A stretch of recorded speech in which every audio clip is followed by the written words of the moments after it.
សួស្តីប្រិយមិត្តទាំងអស់គ្នាសូមស្វាគមន៍មកកាន់ Channel ចំណេះដឹងប្រចាំថ្ងៃរបស់ Admin ហើយថ្ងៃនេះផងដែរ Admin នឹងលើកយកចំណេះដឹងខ្លីៗមកជម្រាបជូនដូចតទៅតប20សត្វសមុទ្រចម្លែកបំផុតភាគទី2នៅក្នុងជម្រៅសមុទ្រមានសត្វចម្លែកជាច្រើនដែលមនុស្សភាគច្រើនមិនធ្លាប់ឃើញថ្ងៃនេះយើងមើលលេខ15ដល់លេខ11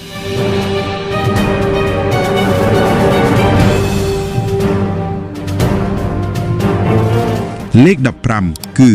Anglerfish វាមានអំពូលភ្លើងតូចមួយនៅលើក្បាលវាប្រើភ្លើងនេះដើម្បីទាក់ទាញអាហារ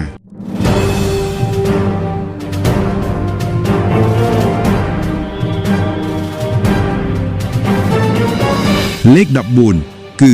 Vampire Squid វាមានពណ៌ក្រហមងងឹតនិងមើលទៅដូចសត្វបិសាចវារស់នៅក្នុងជម្រៅសមុទ្រដែលមានពន្លឺតិច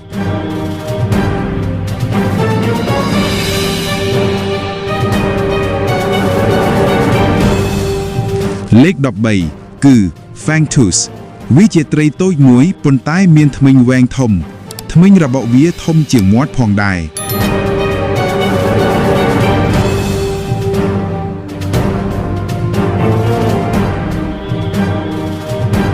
លេខ12គឺ Sarcastic Fringehead វាជាត្រីតូចដែលមានមាត់ធំពេលវាប្រយុទ្ធវាបើកមាត់ធំៗគួរឲ្យភ្ញាក់ផ្អើល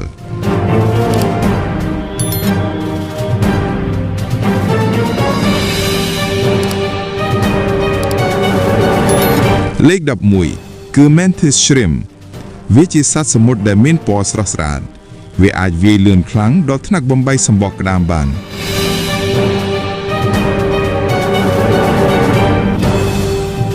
នេះគឺលេខ15ដល់លេខ11ប៉ុណ្ណោះនៅភាគបន្ទាប់យើងនឹងមើលលេខ10ដល់លេខ6ដែលចម្លែកជាងនេះទៀត